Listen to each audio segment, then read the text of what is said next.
Oh yeah, hope you're all well.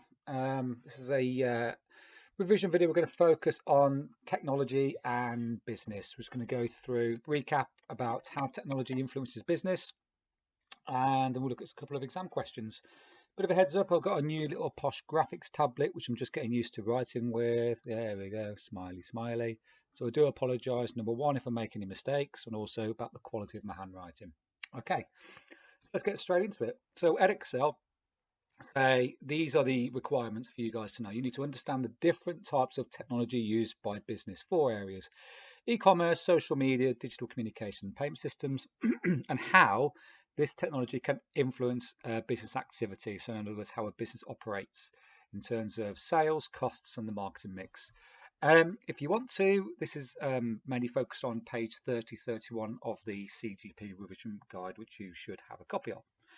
Okay, so as I mentioned, the main areas of the way technology is developed and the way business has adopted it covers e-commerce, social media, communication, and payment systems, all of which you should be familiar with.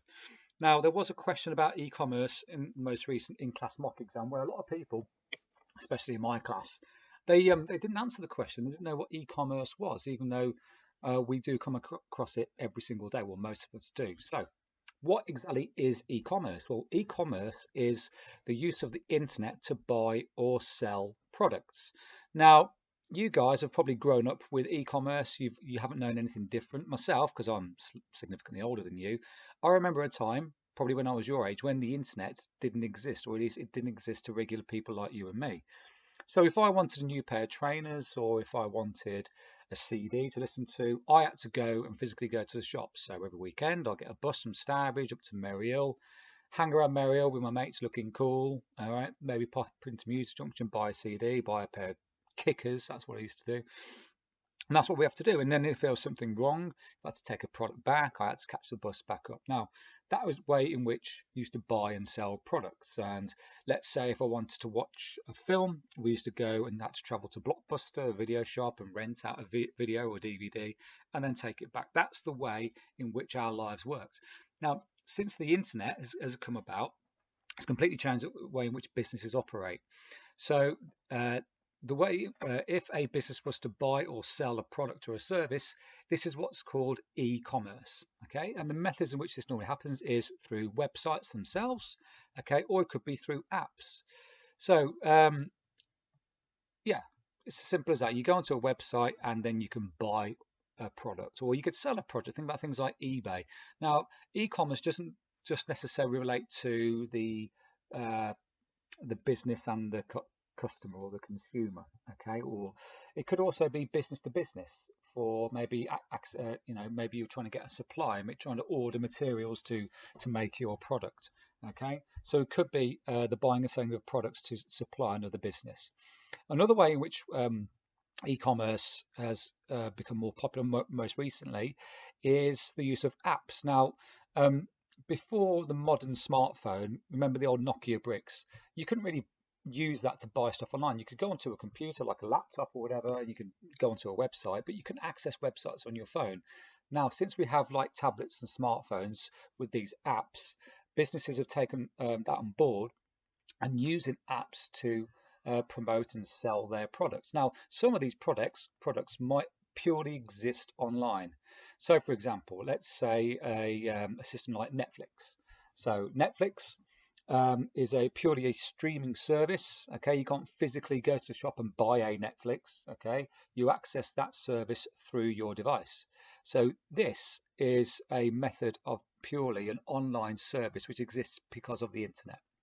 Okay, but let's think about let's mainly focus about retail. So why would you choose to go down the e-commerce route? Why would you choose to buy and sell your products online? Well, first of all, you can reach wider markets. Now, what this means, it doesn't mean you can access a bigger Concord shopping centre.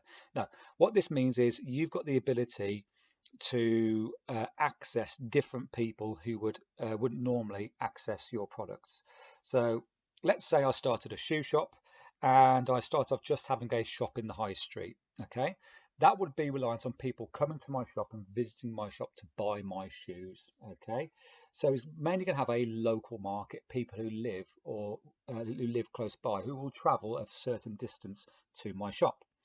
Now, if then I was then to trade online, all of a sudden I'm now part of the internet, and the internet is a network. The internet isn't just limited to one town or one city, it is around the whole wide world.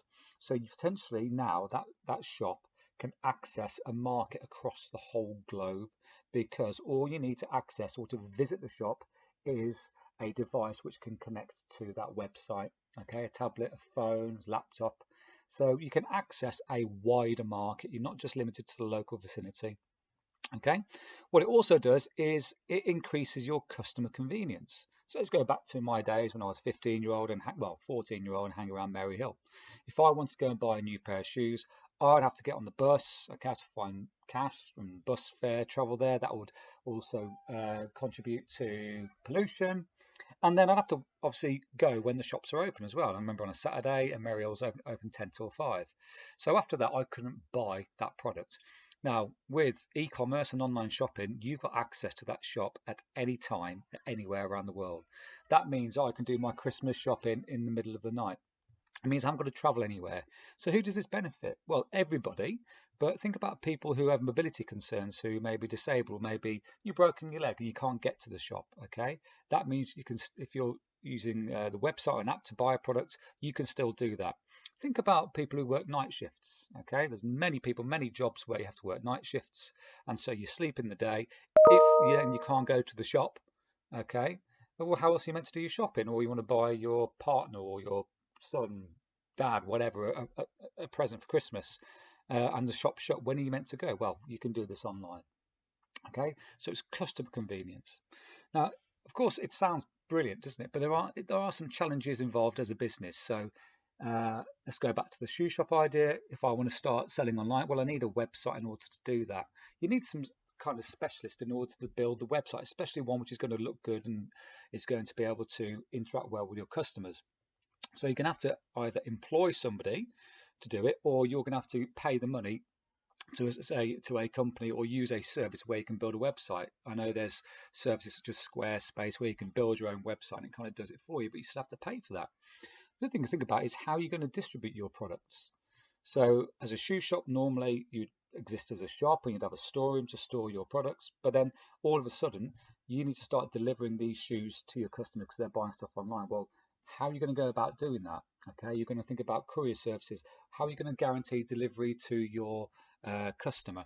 How much delivery are you going to charge? Are customers willing to pay that?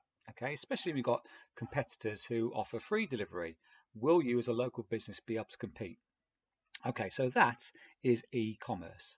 Let's have a look at a typical exam question. So this is a section A question. In other words, there's no context. It's not asking you to refer to a specific business such as Clark's Shoes or Innocent Smoothies or whatever. Okay, it's any business, so you can apply it to anything. Now, discuss questions are worth 6 marks. Okay, and how do you get those 6 marks? So it says discuss the benefit. So let's do two. Let's do 2 benefits. So you're going to make your point about what the benefit is, and then have 3 links strands. Make the point. This means that as a result, this would lead to, and then maybe let's make another point, and then have another 2 or 3 link strands. Okay, that's what they're looking for when they mark it.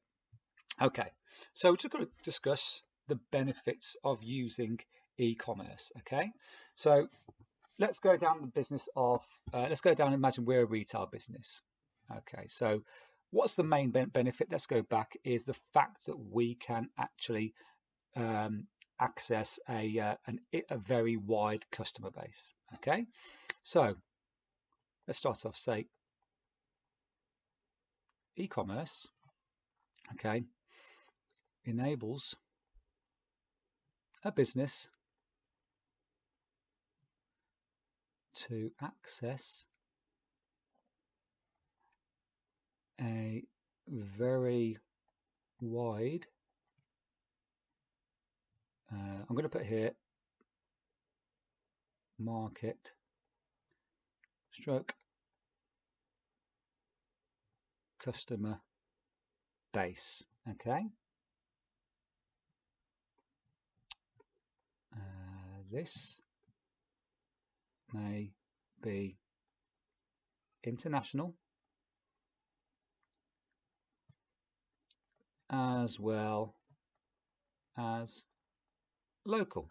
Okay, so what I've just done there, I have stated a benefit, okay, to a business of using e-commerce. The fact that we access a very wide customer base, which may be international as well as local. Okay, so what I need to know is do these linked responses. Okay, so what could this lead to? So this may lead to, okay, an increased. It's always quick to jump ahead and say, right, okay, it could lead to more sales, okay, but there are other benefits rather than just sales and profit. So it may lead to an increased awareness of a brand, okay, yeah. This may lead to an increased awareness of the brand, and therefore potential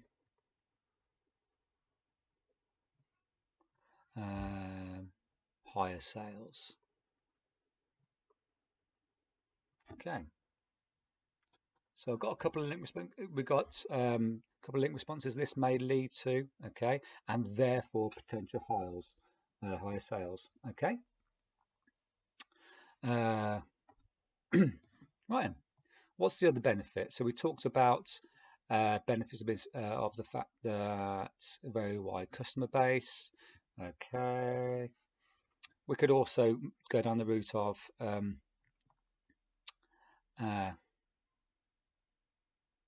so we'll say in a retail environment, sorry, get rid of that.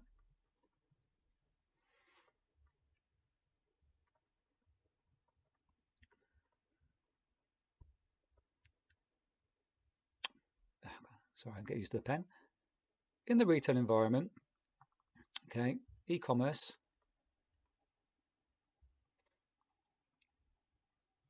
gives the customer more convenience. Convenience, e.g. 24-hour shopping,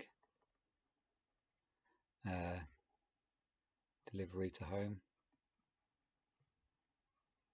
Okay, so that's the benefit of the customer. How does this benefit the business? So we could say this would benefit a business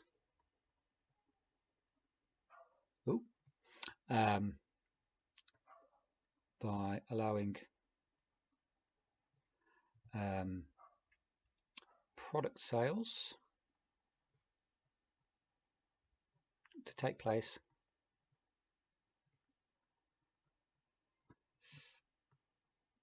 outside of regular trading hours. Okay, then we could say this, actually we'll change that.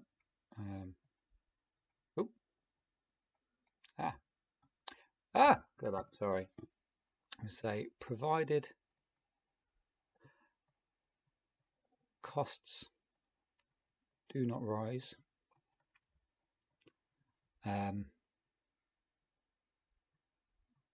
more sales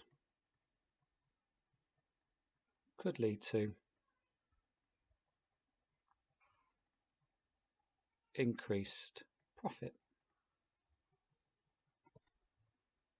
Okay, there we go.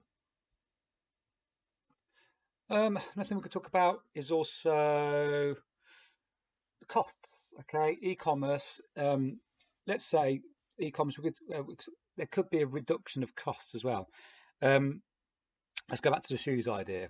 If I was to start a new shoe shop and I wanted to open a shop in Maryhill, that's going to cost me a lot of money in rent because Maryhill is a shopping centre. It has premium brands there. Maryhill can charge a lot in rent because you're going to get a high footfall. People travel to Maryhill purely to do shopping, and you can get a lot of people walking past and popping to your shop. You're going to get the sort of people who are going to buy your products. It's going to cost you a lot of money on rent. Other costs that would be involved would be, well, you've got your stuff like electricity, your gas, your services, your water. You'll have to employ a significant number of people to work at the shop, and um, you have to pay them sort of wages, and also if you employ somebody full time as on a salary, you have to pay their pension. You also have to pay to maintain the shop as well and to shop fit it. So it's going to cost you quite a bit of money. Now, if you purely chose to sell your products online, then you haven't got to spend that money on an expensive retail venue like a shop. What you could choose to do is purely sell your products online, your shoes, and you could store all of your shoes in one of those containers, one of those units, which is going to be significantly cheaper, or in a factory, or just somewhere which is going to be significantly less rent, where you're not going to have to sort of spend as much money on doing shop fitting, or you haven't got to spend as much money on employing people to work there as well. So another way you could go down to answer this question is the reduction of costs. Okay, so your costs are lower because there's less need for an actual retail outlet. All right, so this could potentially lead to a better profitability for the business. Okay, because you're keeping your costs low, but still maintain higher sales, more chance of profit. Okay, so you can see here, in order to get these 6 marks, you've just got to expand these questions. There's 2 points talked about there. Basically, wider market and the fact that customer convenience can lead to higher sales. That's basically all I've said, but I've just expanded it using those link responses. Okay, let's move on to the next part of technology. Social media, you should all be familiar with this. An excellent source of marketing for a business. Okay, we're all familiar with social media apps. So we've got Facebook, Twitter, Instagram, TikTok, YouTube. The good thing about this, it allows companies and people to share messages, videos, photos, links, even stuff like little games and stuff. You can do all this on social networking. Also, the fact that it accesses a global network of people. The main way in which social media can be used by business is by promotion, okay, advertising a product or a service. There are many companies which employ people purely to look after their social media channels. Okay, so someone will be in charge of the Twitter feed, the Facebook page, this, that, and the other. And there's all different ways they can promote a product. You could quite simply write a message, okay, a simple message advertising a new product, a little post on Twitter or on Facebook, or you could post a video online, okay, or it could be a photo. You could even do it. I know a lot of companies they actually employ people to make little 5 minutes of games you can play on your phone to promote a certain product. All of these are ways we can promote. Now, let's go back to my 14-year-old days, and all the ways I found out about products was mainly on TV, and television advertising is very expensive. So if you wanted the most premium kind of time slot for an advert would be, let's say, Saturday night in the middle of I'm a Celebrity. Okay, that is where it's going to cost you a fortune to have an advert, and then as a company, you have no control over who's going to watch that because you're relying on people sat down and watching that advert. And each time an advert is shown, you have to pay. So television advertising is very expensive. Okay, and also you're limited to a certain amount of time. Okay, how many seconds there are. Same thing with radio. Radio is going to cost you a significant amount of money. They have got to be even shorter as well. And you're reliant on people listening to that particular radio station at that particular time. And plus you're limited to which radio stations you're going to go on. Stuff like BBC radio stations and television, you can't advertise on there. Okay. Other ways we could have advertised, maybe posters, flyers, that sort of thing, adverts in magazines. Nowadays, social media is very different. Okay. Social media, you can target your specific market. Okay.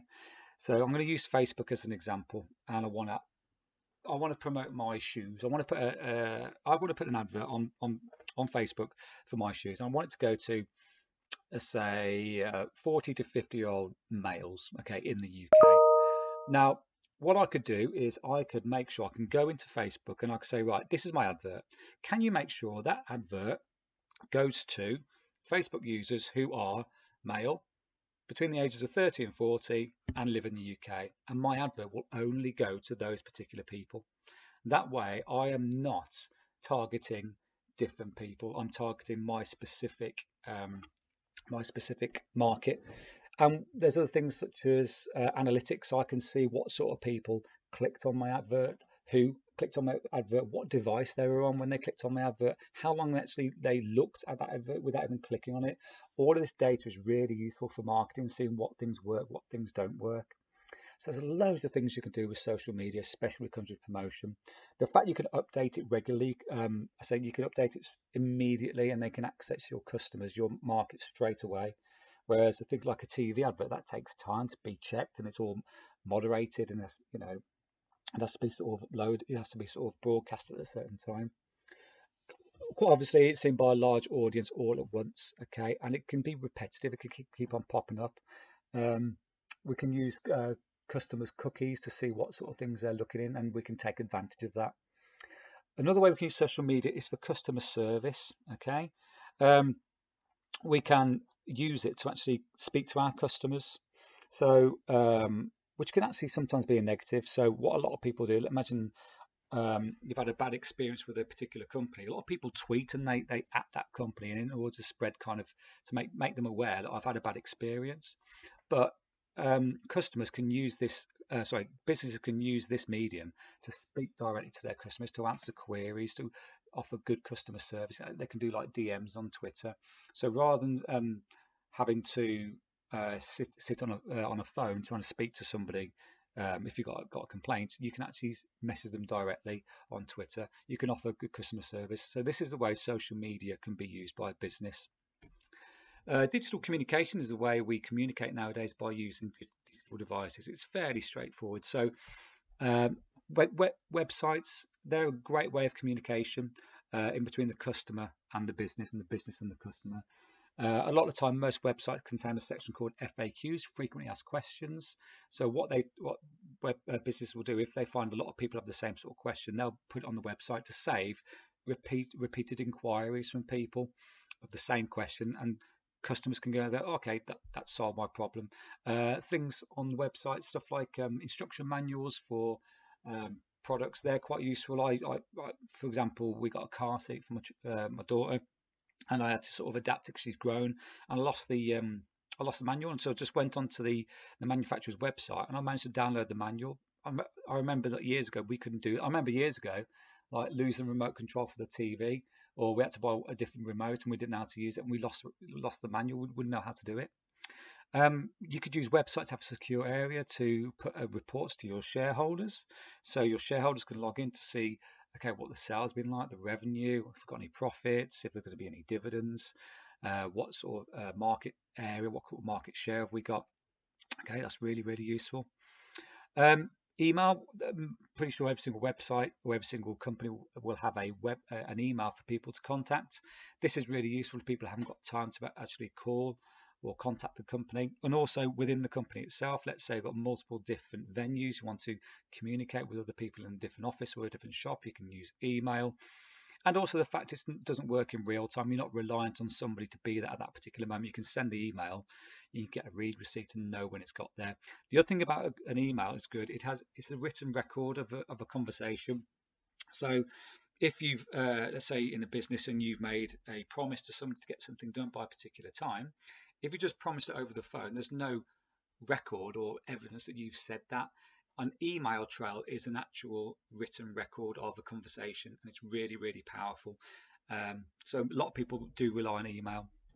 Apps is a great way to communicate to your customer base. A lot of places have like a lot of apps have a particular area within the app where you can communicate, where you can send a message to the business. Live chat's useful. I used that the other day. This is where, say, on a website, and you've got a query, and a little box pops up like an instant message, and you can speak to somebody just via typing if you've got any queries. I had an issue with DHL the other day. they were crap in the end. They didn't manage to solve my problem because I tried to call them up and I couldn't get through, so I used the instant message. They didn't solve my query, but I managed to speak to somebody straight away without having to wait too long. Okay. Video calls. Now, obviously, with the pandemic and the lockdown, there's been a massive boom in video, online video services, such as obviously got Skype video, WhatsApp video, and Zoom as well, and obviously Microsoft Teams. I know now at school we use Teams significantly more for online lessons. So I'm at home at the moment, isolating because I can't go into work. But the other day I had a Teams meeting with the rest of my department because I could do that. It allows us to have that face-to-face communication without the need to travel, okay, without the need potentially spreading a virus. So video calls is a way in which we can communicate at the moment. Okay, EPS, electronic payment systems. We're heading towards a cashless society. Let's work our way backwards. Most recently, with the pandemic, a lot of companies, a lot of shops and businesses are saying, please pay by contactless if you can. The reason being is cash, okay, is a physical piece of paper, sorry, physical note or coin, which we're touching, and we don't want to spread any of the virus. So contactless, that kind of eliminates that. Okay, so a lot of businesses have actually adapted in order to offer a contactless system. An example would be near me, there's an ice cream man who goes round, and in the past it's always just been it's just been cash only, because there in the past been no need for that business to have, because in order to use contactless and use electronic payment systems, there is a certain amount of cost to the business, whereas cash, it's not going to cost them anything. Now, due to the pandemic, people are wary about using cash. So what the ice cream man's done, he's now got a contactless payment system, okay, which means he can maintain his business. He's adapted because business is dynamic, it's constantly changing.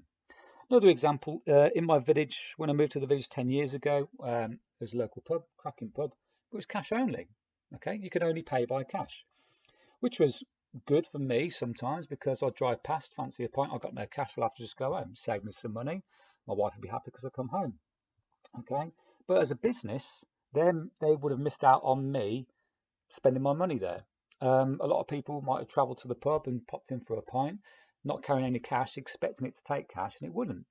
So it was cash only. So as a business, they lost out on quite a bit of business due to the fact it was cash only. Now, in the past 5 years, we had new owners, and the first thing they did was offer electronic payment systems where you can pay by credit and debit card. Now, as I said, there is a slight cost in this for each transaction. It does cost the business a couple of pence or whatever, but you're going to increase the number of sales significantly by doing electronic payment systems.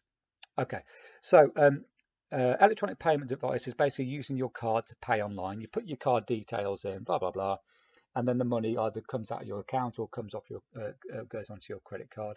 PayPal is slightly different. What you do, it is another service. You link your card, your credit card, or your bank account to your PayPal account. It offers a better level of security, and also each time you pay using PayPal, you haven't got to bother faffing around putting all your card details in. Okay, so it's much smoother. It's also widely accepted online. Chip and pin. Before we had chip and pin, what you had to do was a similar reader to that. You used to swipe your card through, and then it would print out a little receipt, and you had to sign it. And then the person at the till would take your card and look at what you signed, and just to see if the signature matched, which was really, really unsecure, because a lot of people, and let's say you're really busy and you're working in the shop, you've got a queue of about 20 people. Are you really going to scrutinize that signature in a lot of detail? You're not. You're just going to say, yeah, that's fine. Chip and pin, significantly safer. Okay, it requires a 4-digit pin number, which you just type in. Obviously, there's a certain amount of shoulder surfing which can go. People, try and see what number you're putting in, but it's a lot more secure than people forging signatures. Okay, so by offering electronic payment systems, had an impact. It can have a huge impact on a business. Okay, move to the future. Artificial intelligence. Previously I talked about using those instant message services online. What artificial intelligence do is replace the need for a human. So that can save a significant amount of money. So let's say somebody answering my questions on the end of the instant messaging thing on the website, artificial intelligence has been developed which can read what customers are typing in and then access a database of similar questions and keywords and then kind of predict what they're going to ask and then offer them solutions. So artificial intelligence, what's called machine learning, is getting more and more advanced every single day, and it's going down the route of replacing human beings. Okay, at the moment it's very expensive, but as time goes on, technology gets cheaper. It's going to be cheaper to offer an artificial intelligence solution than it is paying for a human being. Virtual reality could give another dynamic to a business. I recently bought a VR headset at home. It's called an Oculus Quest 2. It's absolutely awesome. I recommend buying one of them rather than a PS5 or a Xbox Series X because it's a different type of gaming. But it doesn't just offer gaming. It offers the ability to have online meetings with other people in a three-dimensional virtual space. You can share your desktop, what's on your computer, with everybody else. Okay. Obviously, as well, automated vehicles. There's a recent video of how Teslas are fully automated. Okay, automated vehicles, less need for taxi drivers. Let's say they're saying in the future, like completely driverless cars and transit systems. Anyway, that's a long way in the future. So, what impact does technology have on a business? Okay, it goes without saying, but we'll go through it anyway. So, first of all, sales. Okay. Technology itself can offer an alternative to an existing product. I'm going down the route of Netflix. That offered us an alternative to renting a DVD or a video from a physical shop. It's a streaming service. It's an alternative to an existing product. Okay. It can make a good or a service easier to purchase. So using electronic payment systems, contactless, by using PayPal. Okay. By having a website or an app, it's a lot more convenient for a customer to access that product or service. Increasing awareness of the business by the use of social media. Okay, you can grow your brand, you can increase your awareness of a business, and also price comparison is easier for a particular customer. Most of the time, when I go shopping online, I try and find the best price. So I think Google does it automatically nowadays, but you could go to stuff like Price Runner and Kelku. All of these are price comparison sites. So it puts a pressure on a business to price their products competitively and making sure customers are going to get their value for money. So it's having an increase in the number of sales, but also costs. We talked about how if you're a retail company and you want to just use e-commerce rather than a retail shop, that's going to reduce your costs. Talked about the use of artificial intelligence or automation can reduce the need for human beings. So think about the automotive industry. When you're building cars, they use loads of robots now. They're very good at doing repetitive tasks again and again. You haven't got to pay them. You haven't got to give them a salary. You haven't given them a wage. You haven't got to meet laws such as giving them a break every 4 hours. They can just do repetitive tasks again and again and again and again and again. Less chance of mistakes, hence less chance of wastage. You can increase your productivity. You haven't got to pay for a human being. Okay, you can automate your processes. You haven't got to switch. You haven't got to sort of after 8 hours send people home. You haven't got to pay somebody else. It can just continue. So it can decrease your cost significantly. So it's going to have an impact, technology, on your marketing mix. So your product, okay, whereabouts are you going to promote your product? Are you going to promote it online? You're going to promote it television? What methods are you going to use to promote it? You're going to use videos? You're going to rely on viral videos or posts online? Okay. It's defined where customers can purchase. So you might think about where your adverts pop up as well, and what websites do you think your adverts would attract the most customers. Okay, we can access a large audience. Another thing you've got to be aware of, if you're accessing an international audience, think about any sort of cultural issues or cultural barriers which might change the way which you advertise. Certain words for your product might mean something else in different languages. Okay. Technology can reduce the cost of production and make price comparison better. So price, okay, making sure if you're choosing a price for your product or your service, is it competitive? Okay, your customers ain't stupid. They're going to go online. They're going to compare. Can you compare? Don't just price it to make the most possible profit because people ain't going to buy it. Okay.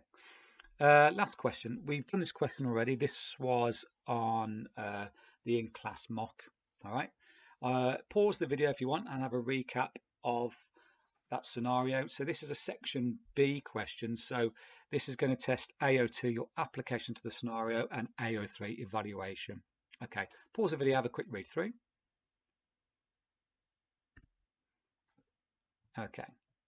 So this question is an analyze question, which is basically exactly the same as discuss. Oh, hang on, got my wrong thing. I want highlighter. Highlighter. There we go. So there's our command word, analyze. Okay. This is worth 6 marks. Oh, pen, please. There we go. No, not a yellow pen. Let's have a red pen. Yep. So 6 marks. And same thing again. We do point, link, link, link, point, link, link, link. But what we're looking for here is application, showing that you read the scenario, you're applying it specifically to frog bikes and what happens in this scenario. Okay, so it says analyze the impact. Remember, impact can be positive and negative. Positive and negative. So we can talk about both sides. It's not asking us to go one side or the other, but just analyze the impact on frog bites of using social media to promote its products. So what are the positive sides and the negatives in order to promote its products? And we've got to look at the scenario to see, well, how do they use social media in here to promote their product? Okay, wrong one. Let's go on to my highlighter. Let's change it to yellow. And let's see about social media, blah, blah, blah, blah, blah.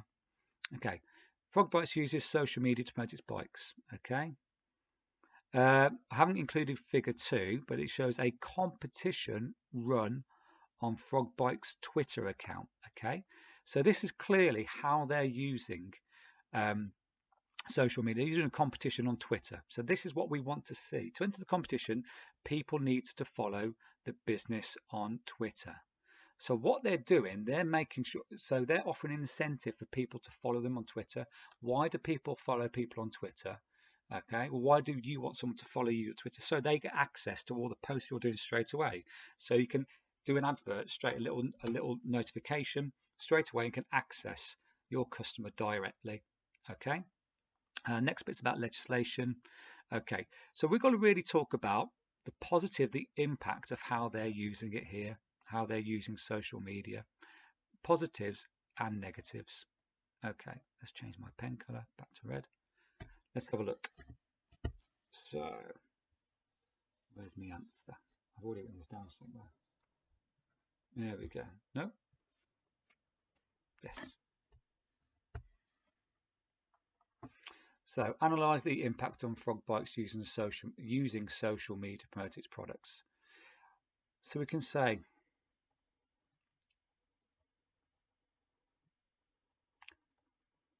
by using social media,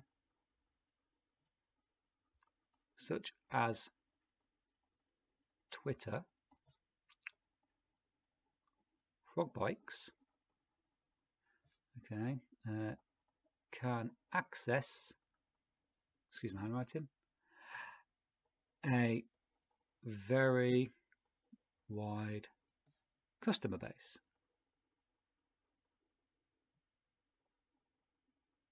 Okay, so this would lead to increasing brand awareness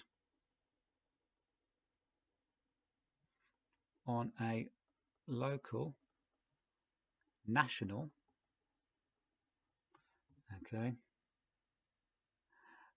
and maybe international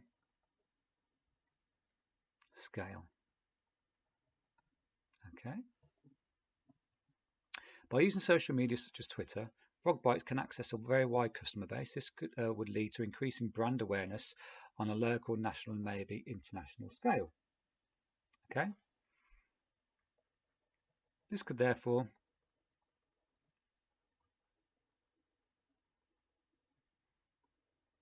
lead to, say, potentially higher sales of bikes because it is specific to the scenario. So there's my point. Okay, wide customer base, brand awareness, more sales. Okay, what else could we talk about? We could also talk about the impact of using social media. So what we could do, we could say by getting customers to follow the Frog Bikes Twitter account. So this is showing we read the the scenario. By getting customers to follow the Frog Bikes Twitter account,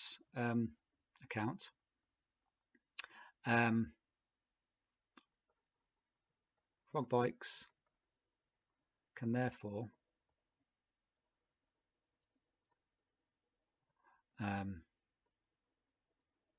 send future promotional.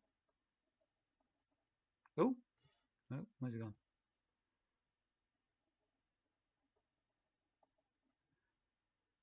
Can send information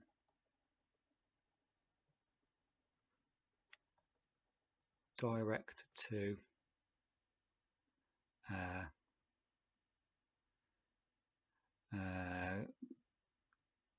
followers, and therefore and potentially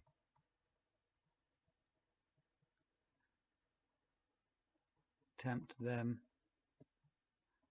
into buying their product. Ooh. Okay. What else can we talk about? Okay, so I've done many positive. What about negative? Okay, so we can say having a profile on social media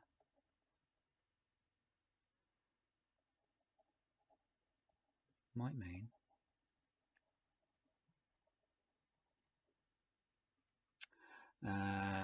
what might mean that any negative comments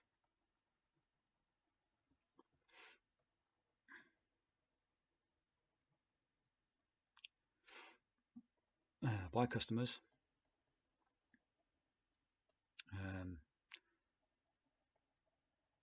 would be shared over a wide network.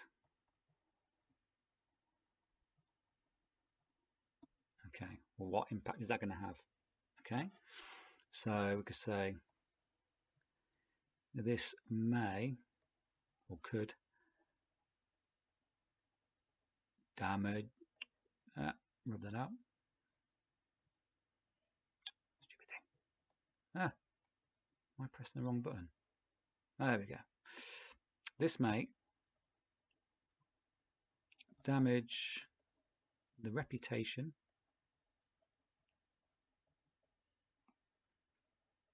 of Frog Bikes. As a result,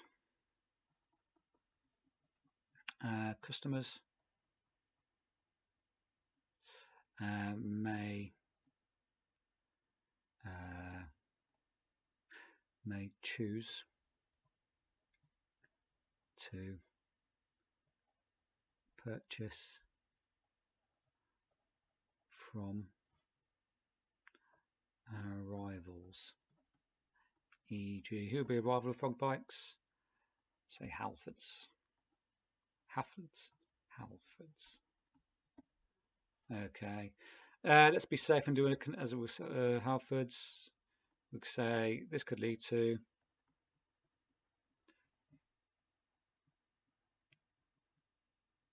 a decrease in revenue.